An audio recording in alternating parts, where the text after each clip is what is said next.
नहीं, हम श्राद्ध में कोई अच्छा या शुभ काम नहीं करते, कुछ नई चीज शुरू नहीं करते हैं।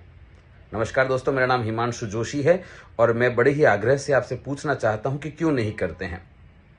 क्योंकि वंश परंपरा से आप ऐसा सुनते आए हैं कि नहीं, पितृपक्ष है, पितृपक्ष में लोग पितृ आते हैं तो कोई भी शुभ काम नहीं करते। किसने कहा आपसे ये? आप एक बार थोड़ा सा शांति से बैठकर सोचिएगा इस विषय पर कि अगर आपके जो पूर्वज हैं उन्हें ये पता चले कि आपने कुछ नया किया है ना, संपत्ति में अभिवृद्धि की है या कोई आपने चीज खरीदी है, सुख साधन खरीदे हैं, तो खुश होंगे कि दुखी होंगे? वो जब थे वो और आप एक कार खरीदते थे तो खुश होते थे कि दुखी होते थे? घर खरीदते थे तो खुश होंगे कि दुखी होंगे?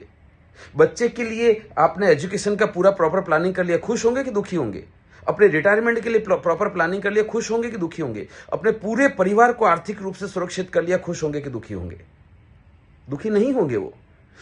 पितृपक्ष तो खास उनका पक्ष है। इस पक्ष में तो खास उन्हें यह पता चलना चाहिए कि आपने अपने परिवार को सुरक्षित कर लिया है आर्थिक रूप से आने वाली किसी भी प्रकार की अनहोनी घटनाओं से, और उन घटनाओं के होने पर जो आर्थिक तकलीफ होगी उससे सुरक्षित कर लिया है अपने परिवार को। वो निश्चित रूप से खुश होंगे।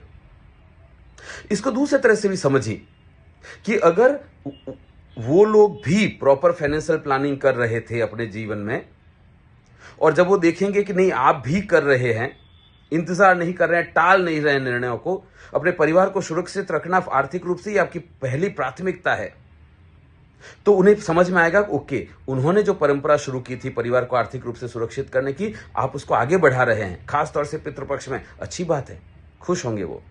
और अगर वो लोग फाइनेंशियल प्लानिंग नहीं करते थे, नहीं कर पाए, किसी भी वजह से नहीं कर पाए, लेकिन आप कर रहे हैं, तो भी वो खुश होंगे कि चलो कोई बात नहीं, जो समय रहते हम नहीं कर पाए, छूट गई थी जीवन के संघर्षों की वजह से, समय की वजह से, किसी भी वजह से, लेकिन आप कर रहे हैं अपने परिवार को आर्थिक रूप से सुरक्षित, तो उसमें भी वो खुश होंगे। आपके पूर्वज, आपके जो पितृ हैं, उन्हें खुश करना है ना इस पक्ष में, तो निर्णयों को टालिए मत। आपके बच्चे का एजुकेशन, बच्चे की शादी, मेडिकल इमरजेंसी, रिटायरमेंट और अनफॉर्चुनेट इवेंट, ये 5 घटनाओं को होने की स्थिति में कोई भी प्रकार की आर्थिक तकलीफ न हो, उसके लिए तुरंत अपने आप को सुरक्षित करना पड़ेगा। मुझे नहीं, अपने इंश्योरेंस एडवाइजर को कॉल करिए अभी, और अपने पूर्वजों को मालूम होने दीजिए कि आप निर्णय को टालते नहीं हैं, प्रायोरिटी पर रखते हैं, प्राथमिकता पर रखते हैं। कॉल करिए अपने एडवाइजर को अभी।